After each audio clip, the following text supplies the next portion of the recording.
1월 3일 말씀 묵상하겠습니다. 함께 기도하겠습니다. 하나님 감사합니다. 우리를 불쌍히 여기시고 우리가 고난당할 때에 우리에게 자비를 베푸시며 우리를 긍휼히 여기시는 하나님으로 말미암아 감사를 드립니다. 어떤 상황에서도 우리를 긍휼히 여기시는 하나님 앞에서 우리가 소망을 품게 하시고 하나님으로 말미암아 기뻐 뜀뛰는 저희 모두가 되게 하여 주시옵소서. 예수님 이름으로 기도했습니다. 아멘. 오늘의 말씀은 누가복음 1장 57절에서 80절까지의 말씀입니다. 말씀을 함께 살펴보시기 전에 말씀을 꼭 읽으시고 개인적으로 묵상하는 시간 가지시기 바랍니다. 1장 57절입니다. 엘리사벳이 해산할 기한이 차서 아들을 낳으니 이웃과 친족이 주께서 그를 크게 긍휼히 여기심을 듣고 함께 즐거워하더라 라는 말씀으로 시작하고 있습니다.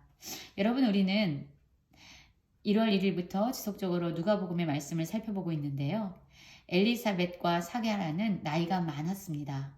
그럼에도 불구하고 하나님께서 그들에게 약속을 주셨고 그들은 하나님의 능력으로 말미암아 아기를 갖게 되고 마침내 그 아기를 해산할 때가 다가왔던 거죠. 여러분, 그렇습니다.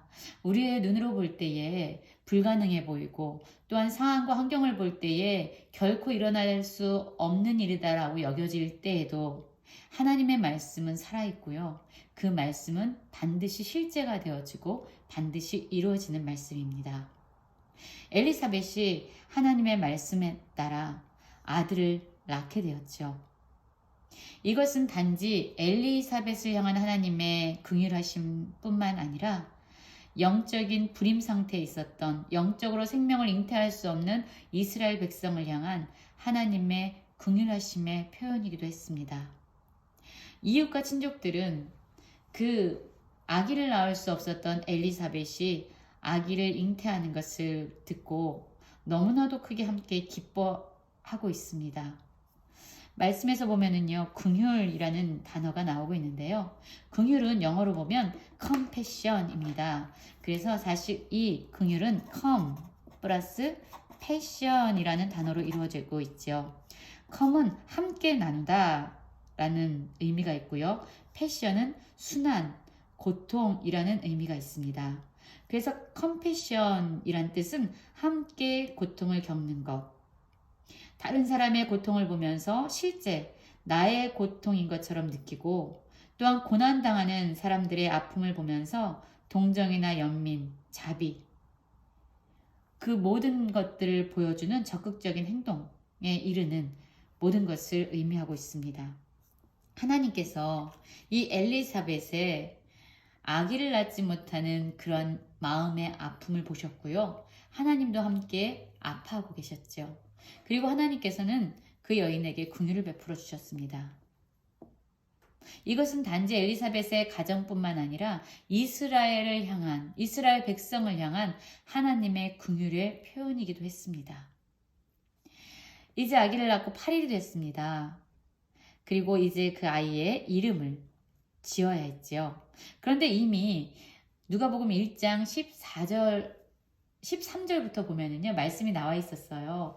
하나님께서는 이 사가랴, 엘리사벳의 남편이죠. 사가랴에게 아들을 약속하시면서 그의 이름을 요한이라고 지라고 말씀하셨습니다.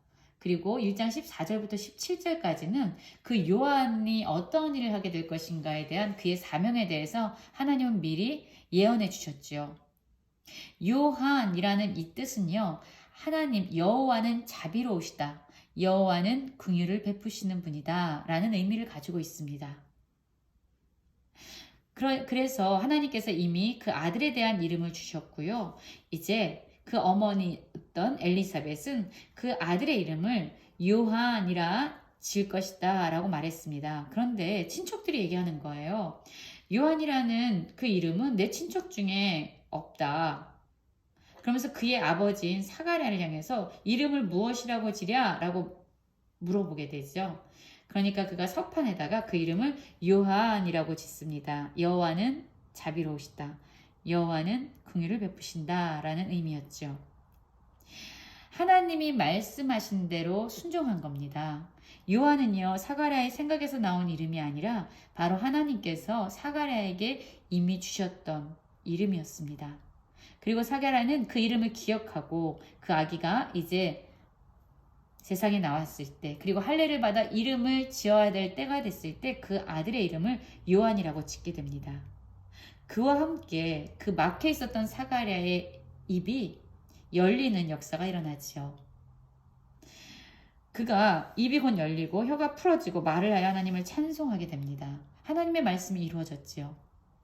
그가 하나님의 말씀을 불신했을 때 너가 아기를 낳을 때까지 말을 할 수 없다라는 말씀 역시 이루어졌고요.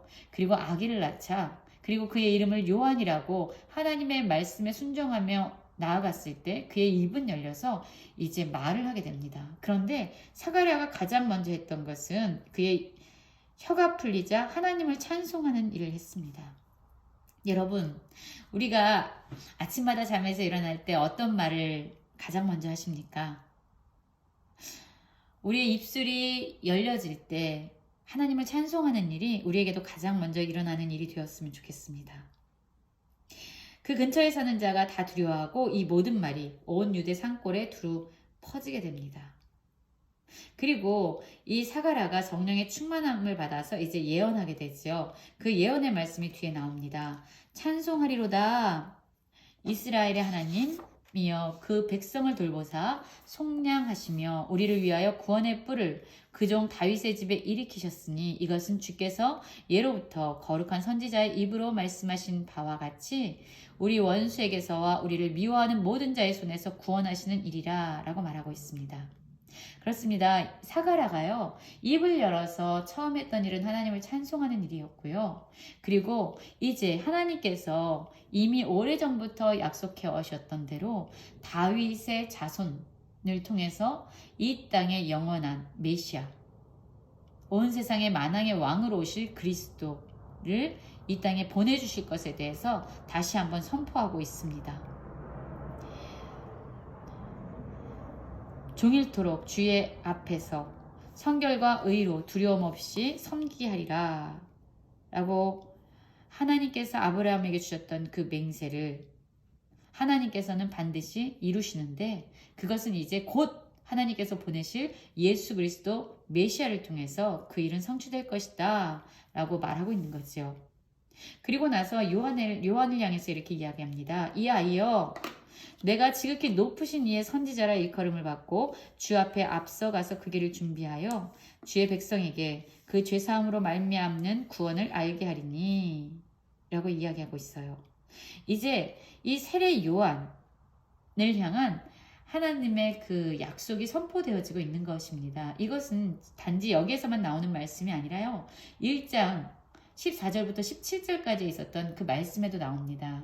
주의 백성들을 세우는, 준비시키는 그 일을 세례 요한을 통해서 행하실 것이다 라는 것을 말씀하셨고 지금 사가랴의 입술을 통해서 다시 한번 이것을 확증해 주고 계십니다. 이것은 우리 하나님의 긍휼로 인함이라. 예수 그리스도를 통해서 이 땅의 백성들을 구원하신 것, 그리고 그분의 길을 예비하기 위해서 세례 요한을 세우신 것은 우리의 어떠함 때문이 아니라, 우리의 잘남이나 우리의 어떠함 때문이 아니라 바로 하나님의 긍휼로 인함이다 라고 말씀하고 있지요.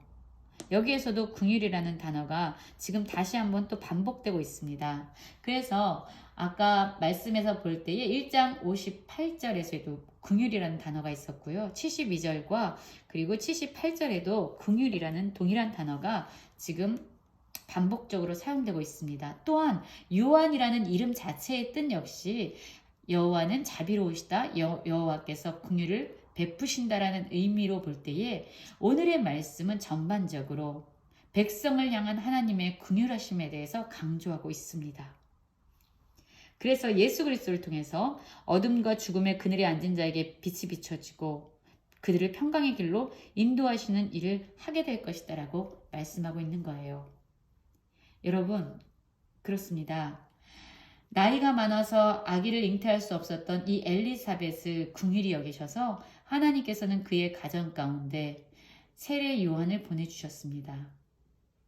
그런데 단지 이것은 한 가정의 문제뿐만 아니라 영적인 불임 상태에 있었던 온 이스라엘 백성을 긍휼히 여기시는 하나님의 마음이었고, 그들을 구원하시기 위해서 이제 예수 그리스도를 보내셔서 그들로 하여금 다시 하나님과의 깨어졌던 관계를 회복시키고자 하는 하나님의 긍휼의 마음이었습니다. 여러분은 우리의 잘남 때문이 아니라, 우리의 어떠함 때문이 아니라 우리를 향한 하나님의 긍휼하심이 우리를 구원하시고자 하는 하나님의 사랑의 열심을 이루어가고 있습니다. 오늘 말씀을 묵상하시면서 어떠한 상황에서도 우리를 결코 포기하지 아니하시고 우리를 향한 자비하심과 긍휼하심을 가지고 계시는 그 하나님을 기억하면서 여전히 사가랴와 같이 입이 열릴 때마다 하나님을 찬송하며 살아갈 수 있는 모든 성도님들 되시기를 간절히 기도합니다.